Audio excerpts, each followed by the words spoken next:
Esse programa de pesquisa, especialmente o programa de genética e melhoramento do cafeiro, que foi concebido em 1932 e que ficou desde então sob responsabilidade do Dr. Alcides Carvalho, que foi trazido para o IAC pelo Dr. Krug para conduzir o programa de melhoramento. A cafeicultura brasileira, e principalmente a paulista, esqueceu um pouco da importância que o Instituto Agronômico de Campinas teve para a cafeicultura do Brasil e do mundo, né? Hoje em dia, com a economia paulista, principalmente a agricultura paulista mais diversificada, eles se dedicam a outras áreas também, né? E também, em termos históricos, o importante que eu sempre falo, é que nós temos várias evidências aqui no estado de São Paulo mostrando que nós chegamos aonde chegamos no café não foi por acaso, houve muito esforço, muita gente que pensou nisso, e um dos fatos é esse: o Instituto Agronômico de Campinas foi fundado ainda no século XIX pelo Dom Pedro, o que também mostra a visão que o Dom Pedro tinha do mundo, né? Ou seja, era um homem que acreditava na ciência, acreditava nisso. Na época, os grandes proprietários, que também eram muito politicamente muito influentes, eles conseguiram convencer Dom Pedro II a criar uma estação de pesquisa que pudesse atender problemas da cafeicultura, especialmente no que dizia respeito à época de problemas relacionados à nutrição das plantas, à fertilidade dos solos. E Dom Pedro, que era uma pessoa muito iluminada, muito culta e muito devotada a resolver problemas do país, tinha um trânsito enorme no exterior, né? Ele criou, então, em 1887, a Estação Agrícola de Campinas, que veio a se tornar mais tarde o Instituto Agronômico de Campinas, inicialmente para resolver problemas relacionados a questões relacionadas à fertilidade. Tanto é que o primeiro diretor do Instituto foi Daffer, que era um químico especialista no assunto e que durante anos comandou a instituição e estruturou toda a programação de pesquisa voltada para resolver esse tipo de problema. O Instituto, criado em 1887, foi criando o corpo graças à qualidade do corpo técnico, especialmente dos dirigentes e do corpo técnico muito capacitados, né? A instituição foi trazendo para o seu quadro de pesquisadores pessoas muito bem formadas. E foi o Instituto Agronômico de Campinas que saíram as principais variedades de café cultivadas no Brasil e em diversos países do mundo. O IAC poderia relatar quais são essas variedades para você, mas não é só aqui no Brasil, não. As nossas variedades de café desenvolvidas aqui são plantadas em outros países produtores pelo mundo afora, tá? E eles foram, ao longo do tempo, como eles conseguiram a todo esse parque genético, eu não sei dizer, é uma coisa antiga, mas o que eu ouço dizer é que é um dos principais parques genéticos de café, se não for o principal no mundo. O sucesso da cafeicultura brasileira se deve a uma série de fatores, mas, sem dúvida, um deles é o enorme portfólio de cultivares de alto desempenho selecionadas, especialmente pelo Instituto Agronômico ao longo dos 90 anos de existência desse programa de melhoramento. Lembrando que o IAC tem a maior banco de hemoplasma de café do mundo, né? Desde o início da existência do IAC, ele começou a trabalhar com tipos, fazendo melhoramento de algumas espécies, e isso se intensificou muito há 90 anos, 100 anos atrás, de várias culturas, inclusive da cultura que eu trabalho, que é cana. Ao longo do século XX, fizemos um grande esforço para montar os nossos bancos de hemoplasma para fazer melhoramento genético. A partir daí, através da hibridação, a gente conseguia fazer novos tipos, né? cruzando uma planta com a outra, você criava variabilidade genética na população obtida, né, pela semente, e com isso ia depois fazendo um processo todo de seleção durante vários anos e chegava a tipos importantes. O IAC tem mais de 1.200 variedades lançadas de várias espécies cultivadas, né?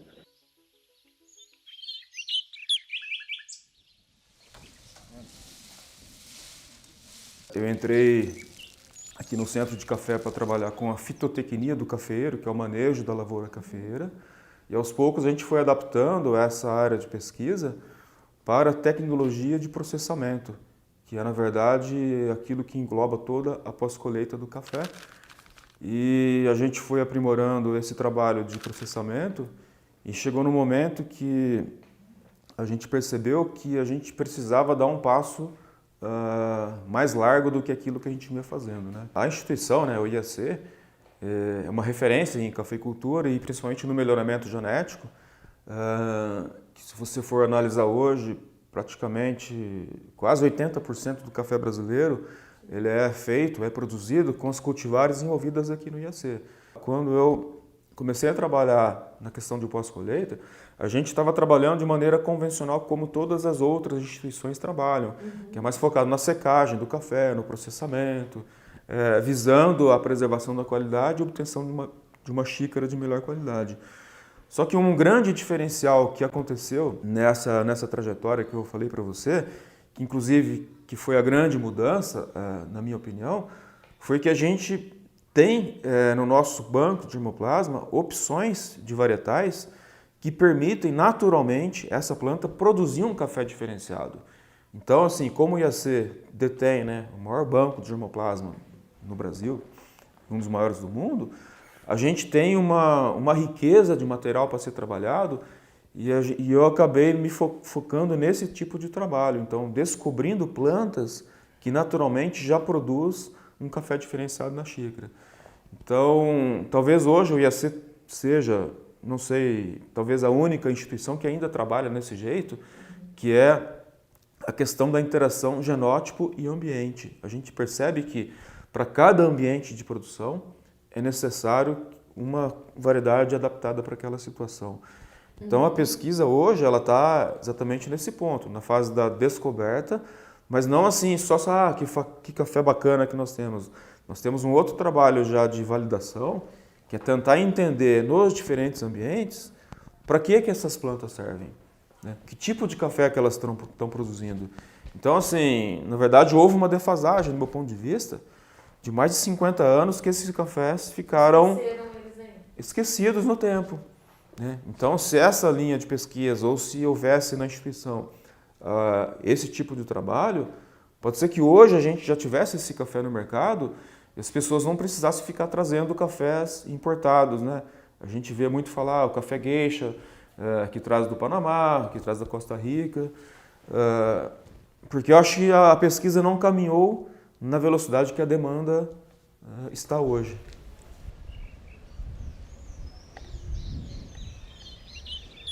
Um banco de germoplasma é como se fosse uma coleção de plantas. Imagina uma biblioteca com livros guardados em algum lugar.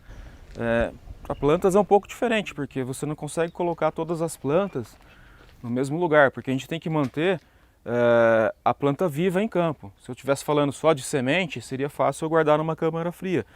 Mas no caso do café, ele não mantém a germinação por muito tempo. Então tem que manter a planta viva no campo, seja numa situação normal de lavoura, ou seja num lugar como esse. Então aqui é um ambiente que está proporcionando um certo sombreamento. Cada planta está dentro de um vaso, né? E por que é banco de germoplasma? Porque existe um catálogo de introdução de plantas. Cada planta aqui tem seu próprio RG. É um número que mostra todo o histórico dessa planta, de onde ela veio, onde ela foi produzida e por que ela está aqui, por qual característica ela está sendo mantida. Então isso vale tanto para algumas espécies que vocês estão vendo aqui, como para outras introduções de canéfora, de arábica. O nosso foco principal é o café arábica, né? Mais de 80% do nosso trabalho é arábica. Mas nós temos aqui 15 espécies diferentes que estão aí com a matéria-prima para quem quiser estudar café. né? Como eu falei antes lá na nossa programação de pesquisa, nosso foco é a qualidade da bebida, né? Mas pode ter outras características de interesse, como resistência à praga, doença, tolerância seca. Tem várias coisas que, se você tem o germoplasma preservado, você consegue estudar isso em qualquer momento, né? Então a gente trabalha também na questão de treinamento de profissionais, através de pós-graduação, de cursos. Eles têm acesso a esse material para fazer os seus trabalhos de pesquisa. Então essa planta está numa situação mais confortável, eu diria, né? Está num sombreamento, tem irrigação, recebe sua nutrição e está aí preservada para ser usada em algum momento. Isso aqui também é uma parte dessa coleção que nós temos, só que isso aqui já foi feito para um uso específico. Isso aqui são já plantas matrizes que nós coletamos no campo e trouxemos para esse ambiente para ficar protegido. Então, se você tem uma muda no campo lá, uma planta, e tiver alguma adversidade climática, por exemplo, pegou fogo, teve uma geada ou qualquer outro tipo de acidente, aqui as plantas estão armazenadas numa condição mais favorável. Então, em cada um desses vasos, a gente tem uma planta matriz, que já são as plantas que vão ser utilizadas daqui a uns anos para a produção de mudas em escala comercial, caso a gente confirme que aquelas variedades híbridas realmente tenham uma utilidade e aquela qualidade que foi desenhada. Então, aqui a gente mantém essas plantas individualizadas, vivas, para a hora que for utilizar a gente dá uma invigorada, né, para produzir mais folha, e ela está apta para ser usada. Então essa planta aqui, ela não existia na natureza. Ela foi feita através de cruzamento de uma variedade comercial com uma variedade importada. Então ela tem, na sua composição genética, a possibilidade de ter uma produtividade mais alta e uma qualidade diferenciada igual das variedades importadas. Porque ela já vem de uma seleção onde nós observamos essa característica da qualidade na xícara. Então, isso aqui foi produzido por embriogênese somática, que exige toda uma estrutura de laboratório, que é exatamente o que precisa ser feito se isso se tornar uma cultivar comercial, né? O produtor, como você perguntou aquela hora, vai estar recebendo na sua fazenda, na sua propriedade, uma muda normal, igual às outras, só que ela veio produzida de um laboratório de cultura de tecidos, por exemplo, que é esse caso aqui. Essa prospecção de qualidade que a gente chama, a gente só teve condições de fazer porque realmente existe esse tesouro que é o nosso banco de germoplasma, né? Poderia até dizer um tesouro perdido porque ficou mais de 50 anos sem ser avaliado para essa característica da qualidade da bebida. Então, quando a gente passou, aí que está um diferencial, quando a gente passou a avaliar essas plantas que estão no germoplasma de forma individual, por exemplo, aqui cada embalagem dessa é uma variedade diferente, é um indivíduo, somente assim foi possível perceber que existem indivíduos, né, ou genótipos no nosso banco de germoplasma que produzem uma qualidade diferenciada. Pode ser que muitas vezes isso não tenha sido percebido, ou por não ter sido avaliado, ou porque se avaliou de maneira não tão detalhada como a gente está fazendo. Cada amostra é um varietal diferente, né, que pode ser uma planta ou pode ser já um conjunto de plantas homogêneas ou estáveis. A diferenciação maior aqui realmente é o varietal. Cada amostra aqui é uma variedade diferente. Nesse momento aqui a gente está falando somente de café arábica. Temos mais de 50 varietais diferentes sendo avaliados. E aquilo que eu tentei falar antes, né? A gente só começou a captar qualidade diferente na xícara a partir do momento que ampliou a exploração desses materiais e muitos deles de forma individual. Às vezes a gente tem uma família daquela variedade, mas nem todos os membros da família apresentam as características desejáveis. Então tem que avaliar indivíduo por indivíduo dentro de cada família. Nós fazemos a pesquisa de validação na situação real de um produtor. Então, quando a gente tiver um resultado lá de 3, 4 safras que vai permitir uma conclusão sobre entre essas 6 ou 12 ou 20 que nós estamos testando, qual é a boa ou quais são as boas combinações para aquele produtor, está na situação real daquele produtor.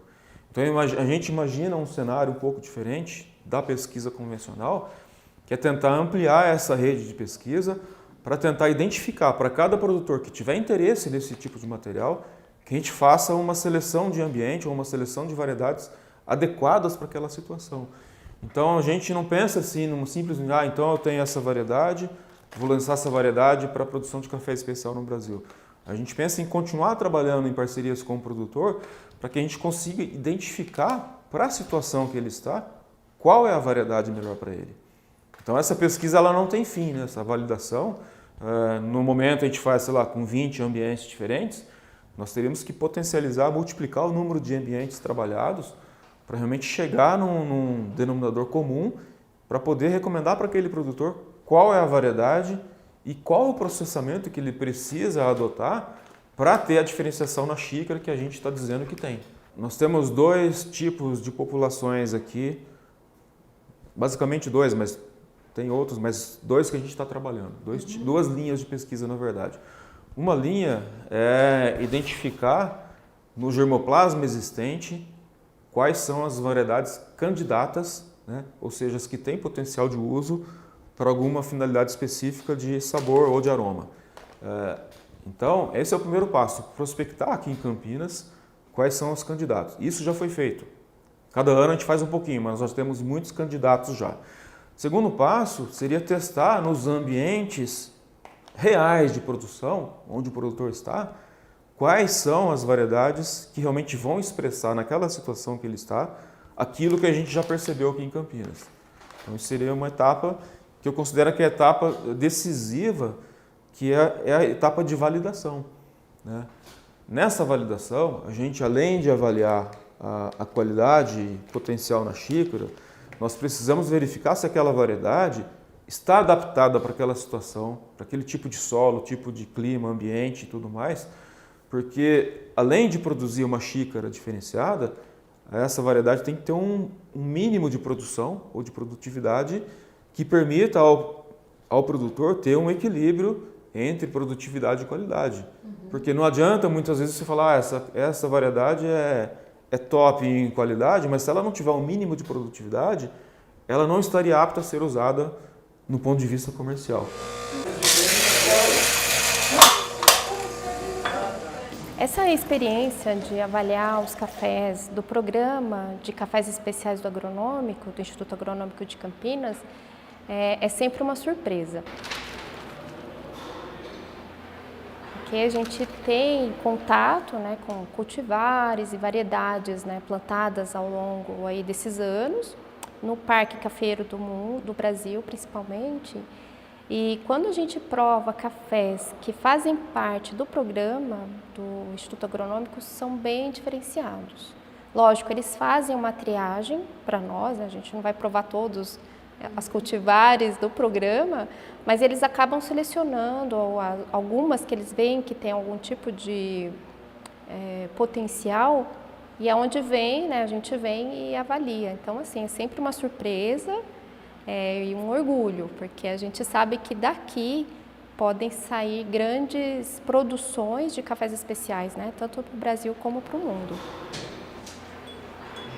O que eu vejo de muito importante, assim, de fundamental nesse tipo de pesquisa que a C está fazendo, que o Gerson está encabeçando, é a possibilidade de trazer novos produtos para o mercado, né? Então, ele está se utilizando de uma quantidade de indivíduos que existem aqui, de plantas já pré-existentes, que vieram de intercâmbio com outros institutos do mundo e que vieram de expedições que o IAC fez na década de 60 e está analisando isso, do que pode ter de qualidade ali, que está escondida, o IAC tem um tesouro aqui, que está escondido, que a gente não sabe ao certo o que tem, mas tem muito potencial. Então, acho que isso, para a cafeicultura, para o Brasil, é um trabalho importantíssimo.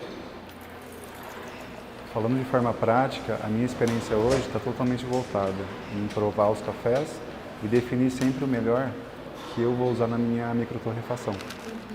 Então, sempre a minha experiência hoje é eleger o melhor da mesa, é assim dizer, para fazer o trato direto com o produtor. E sendo assim, né, essa não é a primeira experiência com os cafés do programa de cafés especiais do IAC, mas eu percebo um nível de complexibilidade muito alto, né? Então, além de ser amostras únicas e totalmente exclusivas, né, que vão contribuir aí mais para frente com todos dessa rede, são cafés com nível de complexibilidade únicos.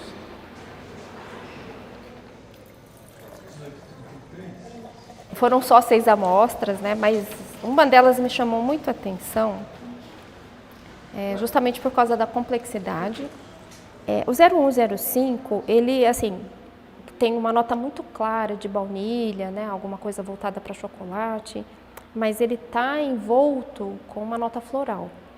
Então, notas florais em cafés já é muito mais raro, né, principalmente a nível de Brasil, mas ele está mesclado baunilha e floral, é algo que chamou atenção, né? E o que chamou atenção também foi a densidade do café, o corpo dele. O que geralmente a gente encontra em cafés, pelo menos nas avaliações que eu faço de cafés aí, das regiões brasileiras, que a gente tem, né, corpo, né, tem vários atributos. O que chamou a atenção dele é uma nota amanteigada. O que eu mais gostei foi o 1833, foi o primeiro café da mesa. Curiosamente, eu pontuei ele alto também, junto com outro café que veio da mesma propriedade. Então, os que vieram da mesma propriedade tiveram notas muito similares aqui, que fez sentido para mim depois. Esse café, eu achei ele com uma doçura muito alta, assim, um corpo elevado. Ele estava muito redondo, o aroma dele frutado e caramelo, assim, de início, e ele tinha notas de frutas amarelas, assim, e um pouco frutas fermentadas, assim, que me chamou muita atenção. E eu vejo isso, sob aspecto comercial, com um potencial muito alto. Olhando pelo lado comercial, se eu tenho um produto desse, eu sei que eu tenho venda. Conhecendo o que eu comercializo hoje, o que eu estou acostumado, o que os meus clientes passam de feedback. Então, para o meu público de café especial, esse daqui é um que teria, com certeza, uma venda muito fácil. Vale ressaltar que todos, né, têm uma nota de complexibilidade, assim como já ocorreu nas experiências anteriores com os cafés do programa de cafés especiais do IAC, mas o meu preferido é o 1833. Ele tem um dulçor, né, muito interessante.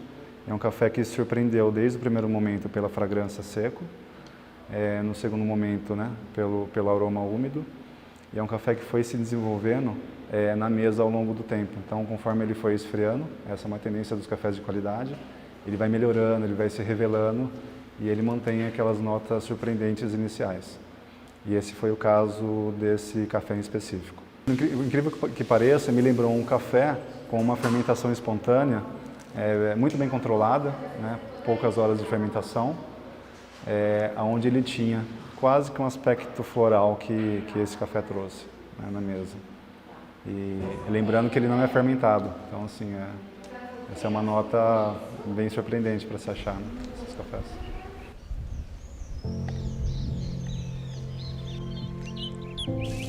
Falaram em vender a sede que eles têm dentro da cidade, aquele espaço maravilhoso lá em Campinas. Entendeu? Isso, só de pensar em fazer isso, mostra que o governo, o executivo não está vendo tanta importância assim no âmbito de Campinas, né? E isso é que tem que ser mudado. Eu acho que eles precisam de mais dinheiro, precisam de mais pesquisadores, eles perderam muitos pesquisadores, e precisam de pressão política, porque é aquele negócio, quando o cobertor é curto, ele vai para um lado, vai para o outro, e o pessoal do café, na minha opinião, o pessoal paulista de café, não tem feito a pressão devida junto ao governo, da Secretaria de Agricultura, para se dedicar mais dinheiro para o café lá. Essa pesquisa que vem sendo conduzida no IAC, para mim, ela é na verdade, uma quebra de paradigma, porque a gente está propondo um novo tipo de café para a cafeicultura brasileira.